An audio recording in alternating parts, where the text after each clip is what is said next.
بسم الله الرحمن الرحيم. هذه الثكلى تنادي فهبوا يا بني قومي أسودا أعيدوا للدنا أمجاد عصر وفلوا بالحديد لنا القيودا. Hello everyone, this is Colin once again. I'm making a response, it's going to be a short response, to Ahmed's Quran 3's newest video, which is part B of Muhammad's Paradise. Now, I eagerly awaited this video, and if any of you have watched part 1 of my response to him on this very topic, you'll know that I was really interested in seeing what he was going to come up with for part 2. So he just came out with it not too long ago, and it's another 10-minute video. So here I thought it was going to have a whole bunch of great information, come to find out that it was just more of him rambling on about more Quranic verses, and then he'll throw in some really cheesy, bigoted statements here and there. For example, he pretty much is trying to imply that, if I could sum up his argument, that the heaven described in Islam is nothing more than a heavenly whorehouse that is giving the lustful, carnal, physical pleasures that were denied the Muslims during their physical basically existence during their life. That's basically how I can sum up his argumentation.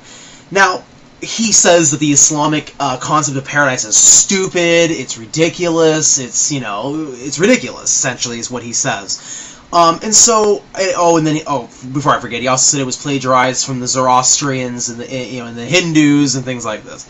Now, what's really interesting is I want to mention that if what he's saying is true, and that the plagiarized concept of heaven in Islam is from the Zoroastrians and the Hindus, then therefore by default he must be calling the Zoroastrian heaven and the Hindu heaven stupid and ridiculous as well. Because if Muhammad did steal these details about heaven from these two other religions, then therefore if what he came up with was stupid, then therefore these two religions are also stupid.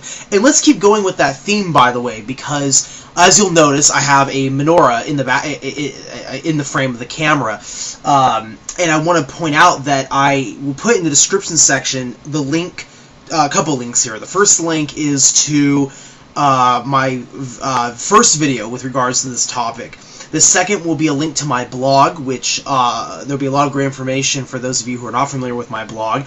And my actual video, my first video response to this topic is actually on my blog because it was too large to put on YouTube. The other links, most of them will be from AnsweringChristianity.com because the team of AnsweringChristianity.com have written several articles proving that in Judaism and Christianity there at least is some alluding to heaven in Christianity and Judaism being a physical heaven. And since I mentioned the menorah, let me tell you why I have that in the camera there. The thing is that, again, going with this theme that Ahmed's Quran 3 is saying that Islam plagiarizes their concept of heaven from other revealed religions, and that therefore it's stupid, that therefore they in turn also must be stupid, then therefore what would he say if I could prove that there are similarities in heaven, in the heavenly, paradise as a concept between Islam and Judaism? Would he dare say that therefore Judaism is therefore a stupid religion because heaven is described as having heavenly servants that are beautiful and eternal when they meet a very holy and righteous Jewish man in the afterlife? Would he therefore say Judaism was stupid when it describes food and beverages such as rivers of wine, milk, and honey in paradise in Judaism? Yes, that's right, ladies and gentlemen. These similarities are in the Talmud. That's right. The Talmud is full descriptions about a physical paradise, and as my other link will describe as well, called Come to the Truth, which will be in the description section for you to read, you'll see that Islam's heaven and Judaism's heaven are very similar. Now, having said that, this is why, for those of you out there who like to say that Islam has plagiarized from other religions, the thing is that, and you might view this as a cop-out, and that's totally fine if you want to view it as such, but this is what Muslims believe. Muslims believe that Islam was the first religion given to God for mankind, and that you will find the words of other prophets throughout the entire world speaking of similar theological concepts because they are all preaching from the same source, that being God Almighty. And so when you see in a religion such as Hinduism or Zoroastrian, the Zoroastrian religion, and you see similarities, as Muslims, we have no problem with this. Throughout history, there have been many Muslim scholars that have considered the Zoroastrians and the Hindus people of the book, and have agreed that there are authentic materials that are found in some of the early Hindu scriptures, like the Vedas, and some of the Zoroastrian scriptures as well. So we don't say that this is plagiarism amongst all the religions, but this is proof that Islam and that the message of God Almighty is one in essence, and not actually a division amongst all these religions. Having said that, even if you want to say that that's a bunch of crock and that that's a ridiculous belief system, then okay, let's go with the second understanding. Similar does not mean stolen.